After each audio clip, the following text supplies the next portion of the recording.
Yes, indeed, you listen to the False Nine here, and we're going to look back at the Premier League for the last 2 weeks, and it's great to have Billy Costine, of course, who was a Newcastle United fanatic all his life, and it's great also to have Michael Duxie Stenson in with us, who was a Manchester United nut, and on the line we have the great John Anderson, of course, a Newcastle legend and Irish international, and currently working with BBC Newcastle and everything over there. Lads, seeing that we have Billy with us and indeed John on the line, we'll give you the start, John, over there in Newcastle. Not a bad start for Newcastle against Arsenal, but it all went pear-shaped against Norwich on Saturday. Yeah, it did, Matt, to be quite honest. The game against Arsenal, first half, they did well. I mean, obviously not the strongest Arsenal side you've ever seen in recent years.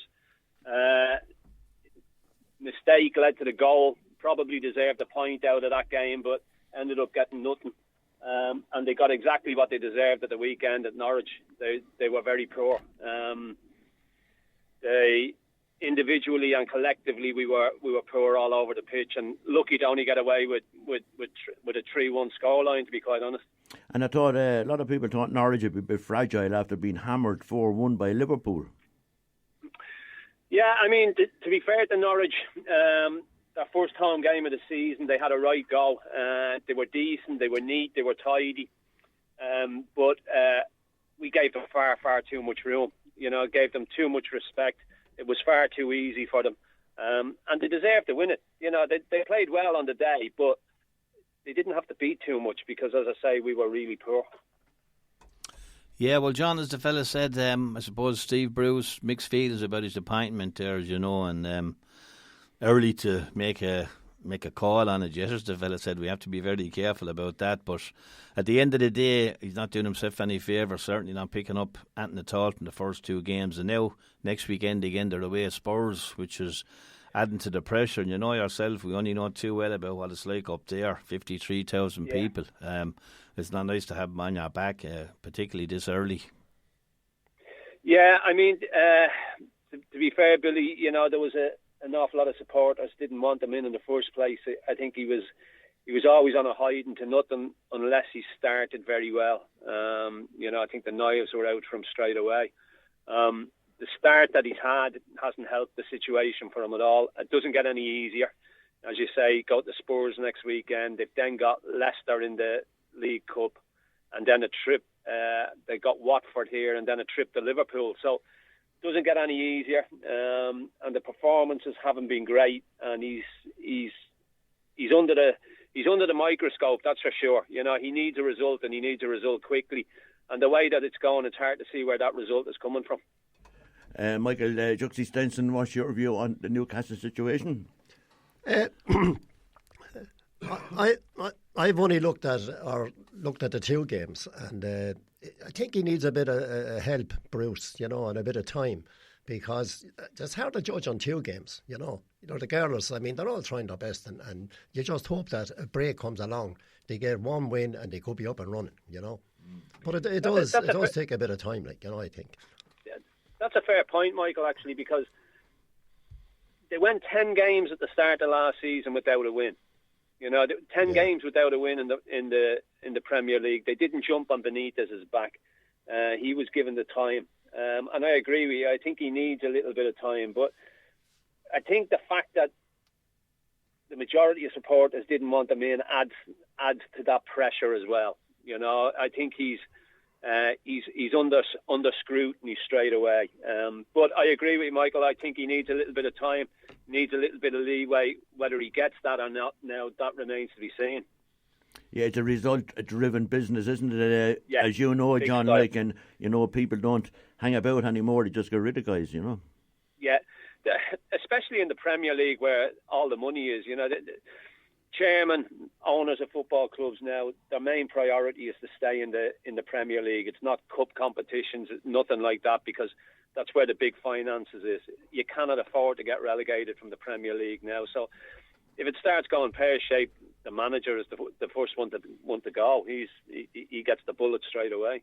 And speaking of managers, Billy, Frank Lampard, 1 point. You know, is he feeling the pressure already at Stamford Bridge. Well, if you go back to last week at the first game of the season, playing Man United, I mean, nobody thought they were going to get stuffed, and they did. And he said kind of it was individual mistakes and such, but sure, the game is about mistakes. But then again, this weekend again, they only drew with Leicester 1-1. So another manager under a little bit of pressure, I suppose. Obviously, having had so much success with Chelsea, he's hoping to go back there and leave a big impression. So, you know, it's not the monetary gains involved anymore. It's kind of the prestige and the pride is involved for a lot of these managers when they go back, hoping to prove a lot of people wrong and try and get them back to where they were. But as we said, there's only 2 series of games gone. It's early days, but I'm afraid in the Premiership, there's no easy game, irrespective of who you're playing. I think, Michael, there's a transfer embargo on Chelsea. I don't think he can bring in any players, can he? No, I was reading that on the Sunday papers, and I think Lampard is in a that mostly, I think, is what's stopping him, you know, from improving. And now I know he said he's going to try all the kids, and the senior players will help the kids along, hopefully. But like the same thing with Bruce, I think that this embargo, whenever it ends, he'll have to get a few players in because he has a thin kind of a squad. You know, there's a lot of youths there, but I mean, like Billy said, the Premier League is to be found out terrible fast. And if they get some tough games, you know, coming up, and you can't throw all the kids in. You know, they make mistakes, and all of a sudden they'd be 8 alive, you know. So hard with Frank as well, as you know, hopefully things will swing around, you know. All you need is 1 or 2 wins, and then you're off and running. You're up and running again. Yeah. What was it? Alan Hansen John said you never win anything with kids. Yeah, but he was proved wrong there, wasn't he? He was indeed, yeah. Manchester United, of course, your club, Michael. That's right. A good start. Good start. I think tonight, like I was saying to Billy on the way out there, Wolves will be a tough one tonight.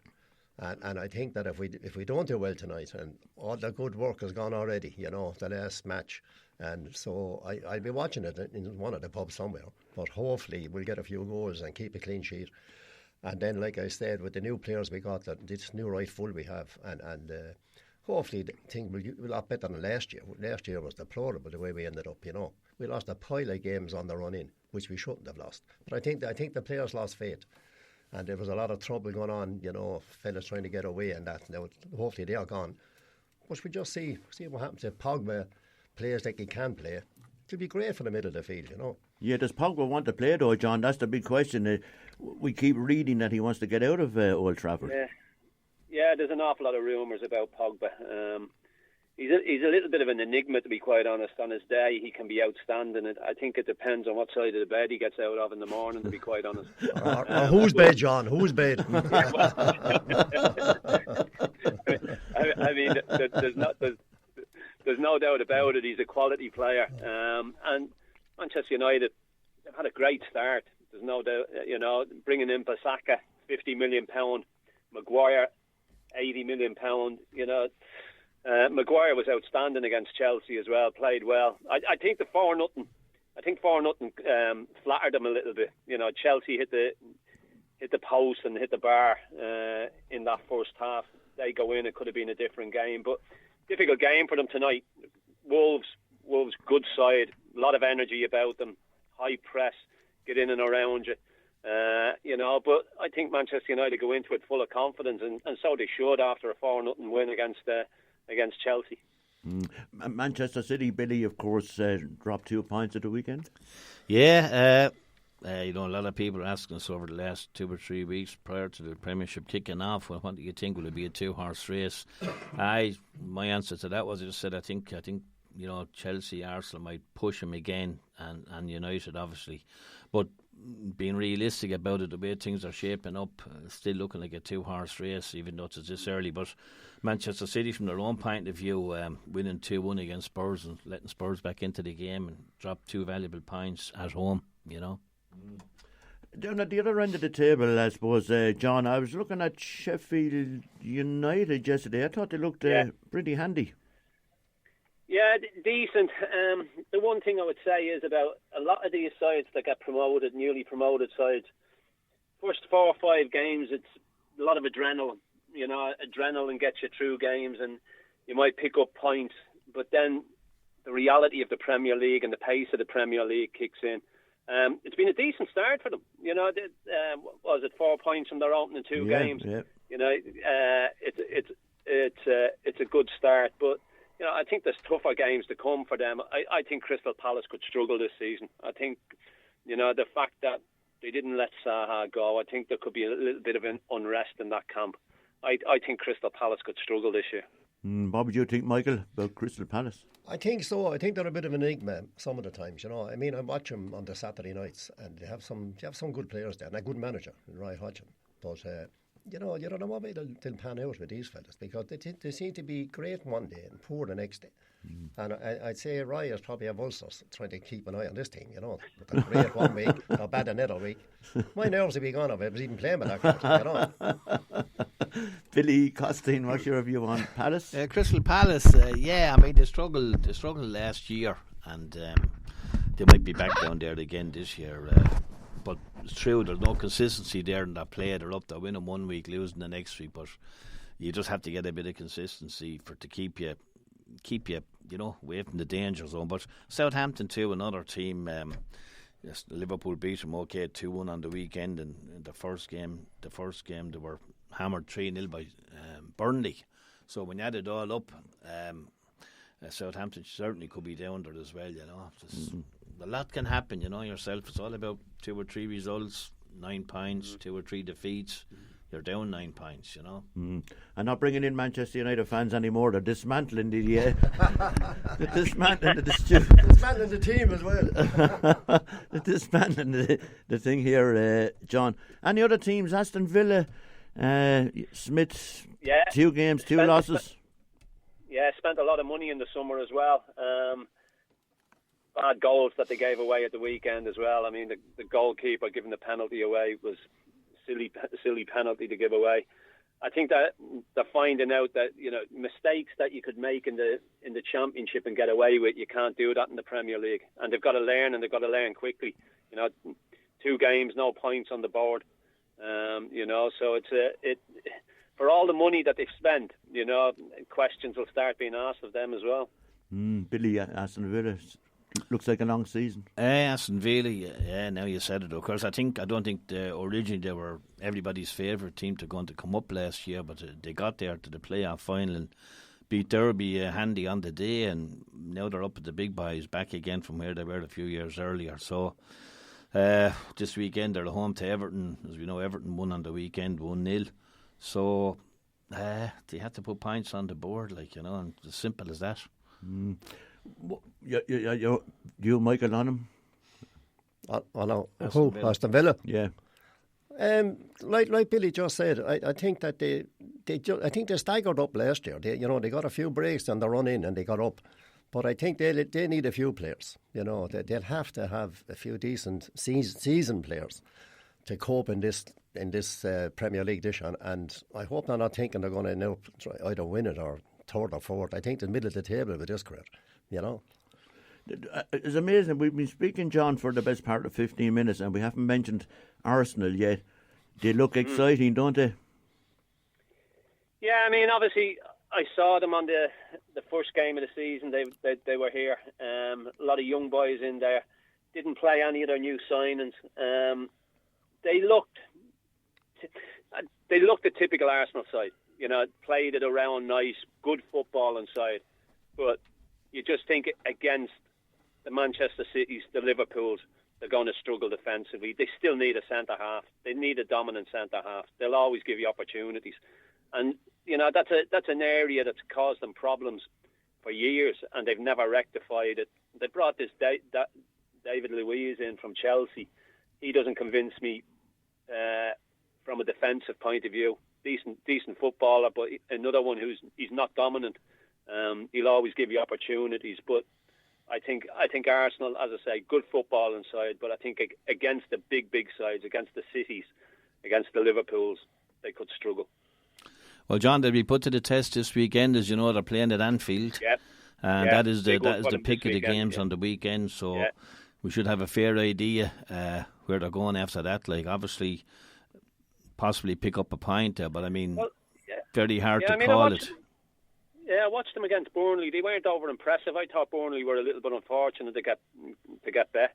I thought Burnley played well. But yeah, this weekend coming, big test for them going to Anfield. And as you say, we'll know a little bit more about them after that. They play very risky football, Michael, don't they, across the back? Arsenal. Yeah, I'm just thinking, I can't see past Liverpool and Man City. Just watching City the other night, I mean, they're flying as the girls getting rid of the passing the ball real quick. And whoever, I think, gets over them, finishes over them, will win the league, the Premier League. But I think it's the same old. You'll have Liverpool and City. I can't see past them. If we finish better than last year, 7th, that'll do me. But I can't see past these fellas. I think when we meet them, United, then we'll see what we're made of then. Surely Manchester United will try and get a Champions League place, Michael. Oh, yeah, I think so, yeah. I mean, they'll Anthony be better than last year the way it went, So I hope that we get up around. I'd be delighted if we get 3rd or 4th, which will bring us into Champions League football. But I think when we meet City and then meet Liverpool twice, if we don't beat them, we're sliding back down the way again. What's your view, Billy? Well, it's interesting, but Chelsea are going to have a say in that, and Everton too. Everton? No, Everton in the sense that definitely going for one of the top 6 spots, 6th place. So? Oh yeah, well they're after investing heavily as well, and but Spurs are in there as well. Let's be honest about it, Spurs fans are expecting them to push up another place this season. But as Michael said, Manchester City and Liverpool. And Liverpool still look like they're going to be calling the shots, but the game on the weekend, I'm going to look forward to that. Arsenal, Liverpool. Certainly, if Arsenal won there, there'd be a big feather in their hat, but you still have to fancy Liverpool, Can we just talk about Everton for a minute, John? What's your view on Everton this year? It's a massive year for the club and indeed our manager. Yeah, it is. I mean, as Billy just said there, big investment again. Living in the shadow of their neighbours. Everybody's talking about Liverpool. Everton seem to be the forgotten side on Merseyside, but invested heavily. Draw on the opening day, 1-0 at the weekend. So, they're up and running. I think if they finish top 6, it'll be a decent season for them. I think, again, listening to the lads there, can't see beyond Manchester City, Liverpool, Spurs. And then I think the forward spots up for grabs, whether it's Chelsea, Manchester United, Arsenal. And quite possibly you could put Everton into it, but, it's going to be... I think that forward spot's between 4 or 5 teams. It's a huge year for Spurs, of course, guys, isn't it? They have their own pitch now. You remember last year they were playing all their games at Wembley, but now, Michael, they have their own brand new pitch. I like watching them. I've watched them a lot, and I mean Harry Keane and a few more of them there. They're very good to watch, and their goalkeeper is very good. So I'd expect them to be up around 5th or 6th. It's going to be a tight year, I think, this year. Yeah. John, I'm just hoping for miracles in my team. Do something, Yeah. John, Troy Parrott is the talk of the town. Yeah. Do you think he's going to play for Ireland before he plays for Spurs? I think there's a big possibility. Yeah, I think there's a big chance that could happen. Talking to a few people who have seen him and people at Spurs, he's rated very, very highly by Spurs. He was involved in pre-season in the first team, played a few games for them. So they rate him highly. I think there's a big possibility that he could probably play for Ireland before he plays for Spurs. Yeah. Yeah, it'd be an unusual one, Billy, wouldn't it, It'd be most unusual, yeah, but at this point in time, Mick McCarthy now, he's not blessed with options, is he? He's not, no. He'll welcome him with open arms. Yeah, but he's a striker, Billy. We have no strikers, Yeah, that's what I'm saying. He'll welcome him with open arms. Shawnee Maguire seems to be able to get him off to a good start at Preston, but we can't rely on just 1 or 2 forwards. We need another 1 or 2 in there to make up the mix, put pressure on people. Yeah. Of course, Mick McCarthy named his 40-man squad. That's going to be brought down to 23, I think. John, what's your view on Ireland's upcoming games? This is when it really starts for Ireland. Switzerland, tough. They make life difficult for sides. They've got some good players. The thing with Mick, though, is, there'll be a structure to the way that they play. He'll have a game plan. players will know exactly what's expected of them. Might not be pretty at times, might not be great to watch, but you can only work with what he's got. But he'll make us hard to beat. It will be difficult to beat because he'll try and frustrate teams. But I think we'll do all right. I don't think it's the worst group in the world for us, I have to say. Billy, Switzerland next on for Ireland. Yeah, well, look, we're doing all right at the moment where we are, and I'm sure everyone is pleased with the past 2 or 3 performances.